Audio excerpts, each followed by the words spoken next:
Doctor साहब, आज जो है चीफ जस्टिस साहब की ज़ेर सदारत जुडिशल कमीशन का अहम इजलास हुआ है, जबकि दूसरी जानिब 26वीं तरमीम के खिलाफ जो है वकला की जानिब से एहतजाज भी किया गया।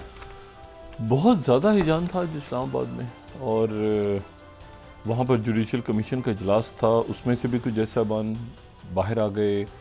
फिर वो ख़त लिखे गए, फिर यहाँ पे वकला का एहतजाज हुआ, सड़कें बंद थीं। एक अजीब इस्लामाबाद के अंदर एक सारा सिलसिला था। देखें, ये इस वक्त अगर कोई सबसे ज़्यादा अगर कोई ख़राब चीज़ हो सकती है ना, या कोई बुराई हो सकती है इस वक्त पाकिस्तान के लिए, तो वो ये हिजान है और ये टर्मोइल है, पॉलिटिकल टर्मोइल। और ये उस वक्त हो रहा था सारा जब यहाँ पर IMF की टीम भी मौजूद है जुडिशल प्रोसेस देखने के लिए और गवर्नेंस के इश्यूज़ को देखने के लिए और बाकी सारे मामला। तो यहाँ पे जो है वो एक अजीब हिजान था सारा दिन, और कोई किसी भी किस्म का उसमें आप देखें वो मतलब ये कोई ऐसे इश्यूज़ हैं कि जिस पे पूरा मुल्क जो है वो रुक जाए।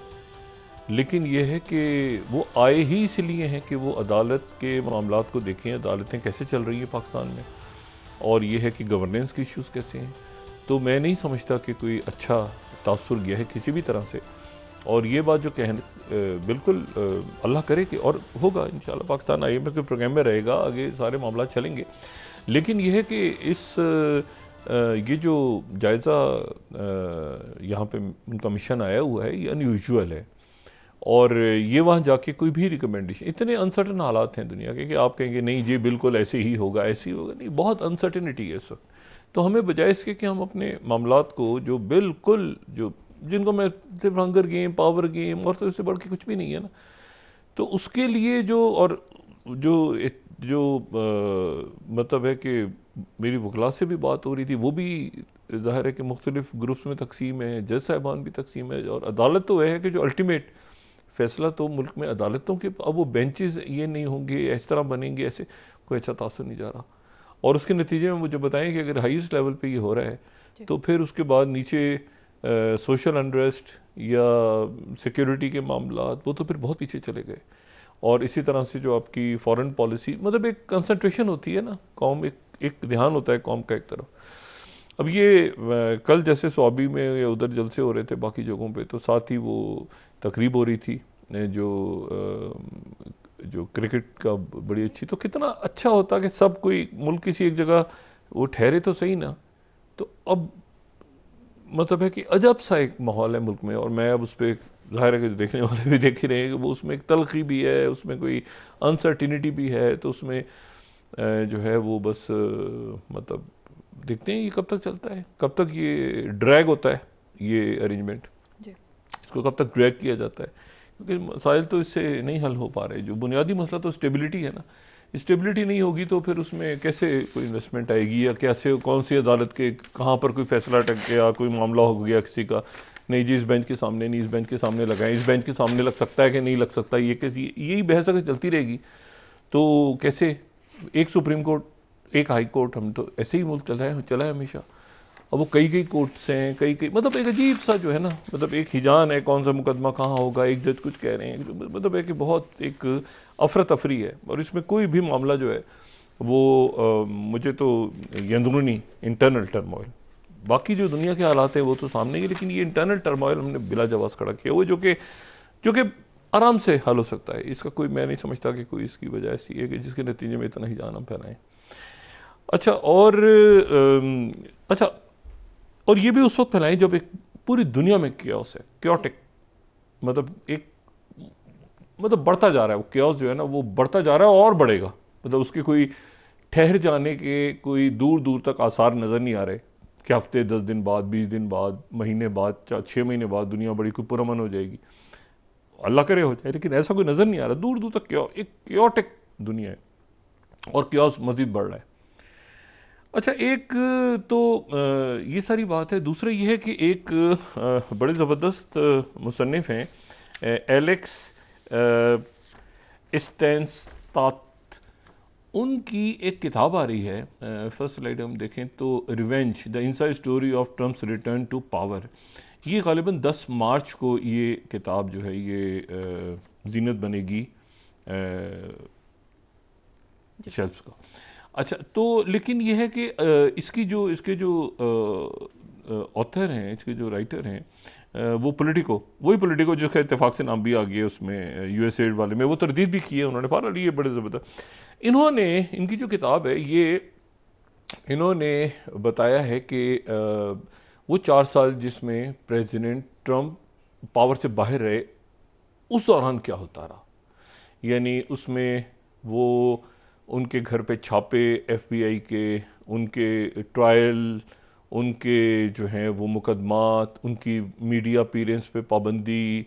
फिर ये सारे मामला, फिर उन्हें मतलब वो 4 साल जो है ना,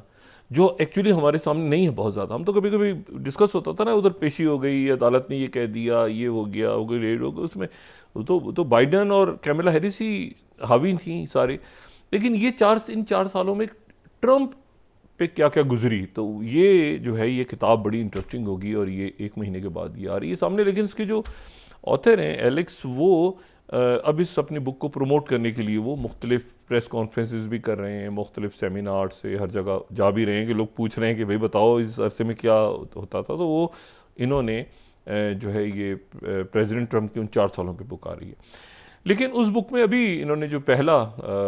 इवेंट हुआ है आज, तो उसमें इन्होंने स्पीच की है वहाँ पे, और इन्होंने स्पीच में उस किताब का थोड़ा सा हिस्सा उसमें बयान किया है और एक इंटरव्यू भी दिया है। तो अब उस इंटरव्यू में ज़ाहिर है किताब की प्रमोशन वो कर रहे हैं, तो उसमें इन्होंने ये बताया है कि प्रेसिडेंट ट्रंप को जब ये अपनी कैंपेन कर रहे थे तो और इन पे अटैक हुआ था, ठीक है, उस दौरान इनको ये बताया गया था कि आपको असैसिनेट करने के लिए, कत्ल करने के लिए यहाँ पे अमेरिका में, ये इनको सीक्रेट सर्विस ने बताया था, जो बाइडन इंतज़ामिया की, इनको ये बताया था कि आपको कत्ल करने के लिए यहाँ पे जो हैं ये लोग मौजूद हैं, बाकायदा ईरान के लोग यहाँ मौजूद हैं, और आप जो हैं वो एहतियात करें। आप गाड़ी में जब सफ़र करें तो गाड़ी में से अपना चेहरा बाहर ना निकालें, आवाम से ना मिलें, उनसे ज़रा दूर रहें, किसी वक्त भी आपको असैसिनेशन आपकी हो सकती है। और एक मरहला इस किताब के मुताबिक जो है वो एक मरहला ऐसा आया कि प्रेसिडेंट ट्रंप जो हैं उनको ये कहा गया कि जी, यहाँ तक हुआ कि एक ड्रोन, इनके जो काफ़िला जा रहा था गाड़ियों का, तो एक ड्रोन उसके ऊपर परवाज़ कर रहा था, और उसके बाद जो सीक्रेट सर्विस के लोग थे उन्होंने उस ड्रोन को शूट किया और वो ड्रोन तबाह किया बाकायदा इनकी। अच्छा, फिर इसी तरह से एक और वाक़या वो बयान कर रहे हैं कि जी वो जो एक मरहला ऐसा आया कि जी वो इनको बताया गया कि जी ईरान से रिलेटेड लोग यहाँ पर आपको कत्ल करने के लिए जो आए हैं, जो मौजूद हैं असैसिनेट करने के लिए, उनके पास सरफेस टू एयर मिसाइल्स हैं, तो आपका जहाज़ जो है वो लैंडिंग के वक्त या टेक ऑफ के वक्त जो है वो आपका जहाज़ जो है वो हिट हो सकता है। अच्छा, अब वो जहाज़ को हिट हो सकता है, तो उसके बाद ये हुआ कि इनको ये मशवरा दिया गया कि आप एक दूसरे जहाज़, 2 जहाज़ ऐसे हों कि धोखा रहे, जो भी अटैक करने वाले हैं, वो आपका जो जहाज़ है उसका नाम इन्होंने रखा वो ट्रंप फोर्स 1, एयरफोर्स 1 की जगह उन्होंने ट्रंप फोर्स 1 अपने जहाज़ का नाम रखा, अपना इनका जहाज़। तो इनको मशवरा ये दिया गया कि आप ट्रंप फोर्स 1 जो है उसमें आप ट्रैवल ना करें। तो फिर जो स्टीव विथकॉफ इनके दोस्त हैं, जो कि मिडल ईस्ट के भी स्पेशल नुमाए हैं, उनका जो जहाज़ है उसमें आखिरी मरहले पे कई दफ़ा ऐसा हुआ, एक दफ़ा का तो जिक्र है बाकायदा उस गुफ्तगू में, कि लास्ट मिनट पे इनको कहा गया कि आप दूसरे जहाज़ में शिफ्ट हो जाएं, और वो ये 2 जहाज़ एक साथ ट्रैवल करते थे कई मौक़ों पे, और एक जहाज़ में ट्रंप होते थे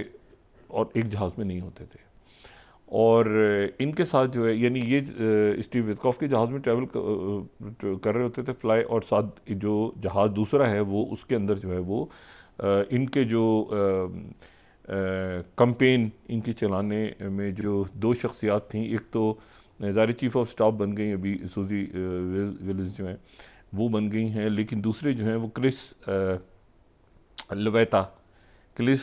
लेवेता जो हैं वो उस जहाज़ में यानी ट्रंप फोर्स 1 में वो सफ़र कर रहे होते थे। तो और बिल्कुल जो स्टाफ बैठा होता था जहाज़ में, तो उनको भी नहीं एयरफोर्स वन में ज़ाहिर है उनके टीम के मेंबर्स बैठे होते थे, तो उनको भी शौक लगता था कि ये किधर है प्रेसिडेंट। तो बस इतनी देर में, यानी प्रेसिडेंट ट्रम्प उस वक्त तो इलेक्ट नहीं हुए थे, तो जहाज़ फ्लाई कर जाते थे और वो साथ जो है वो दूसरा जहाज़ भी जो है वो रखा था। तो इस तरह की पूरी सूरत हाल आखिरी दिनों में जो है वो इनको सीक्रेट सर्विस ये बता रही थी कि आपको असैसिनेशन के लिए यहाँ पे बाकायदा ईरान से लोग आए हुए हैं।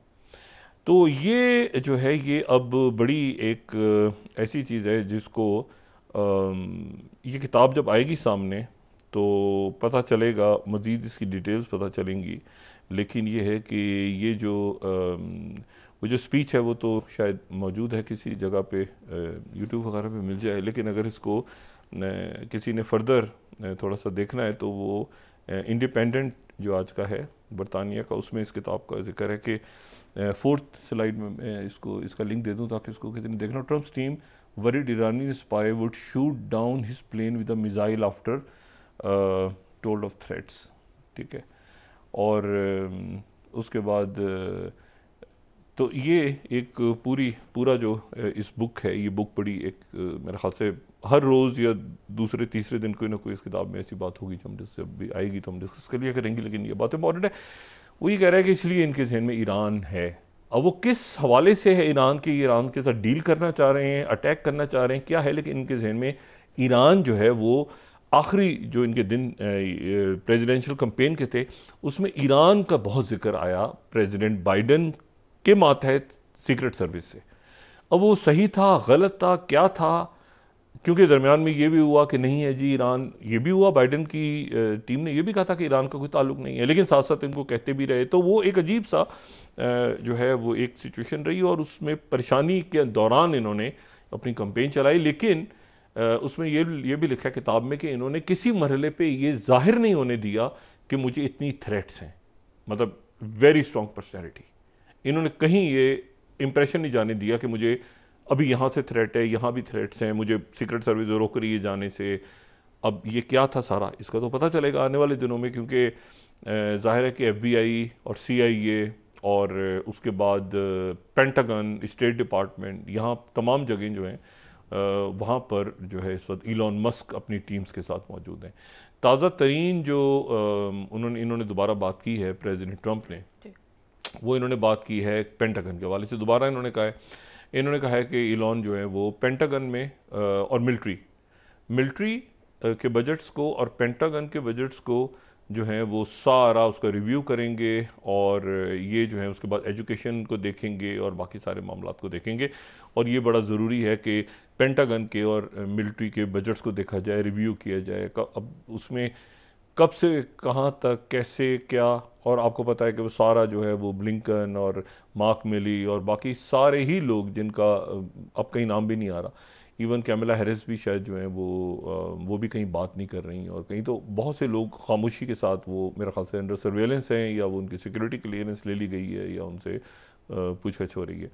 इसी तरह से जो सेक्रेटरी ब्लिंकन और बाकी सारे बोल्टन ये सारे जो हैं ये गायब हैं, इस वक्त कहीं पर कोई नज़र नहीं आ रहा मीडिया पे बात करता हुआ या कहीं कोई प्रेस कॉन्फ्रेंस डेमोक्रेट से या इवन जो रिपब्लिकन्स के अंदर भी एक बहुत बड़ा ग्रुप जॉन बोल्टन टाइप। अच्छा, तो ये वहाँ पे सिलसिला जारी है। अच्छा, अब इसमें जो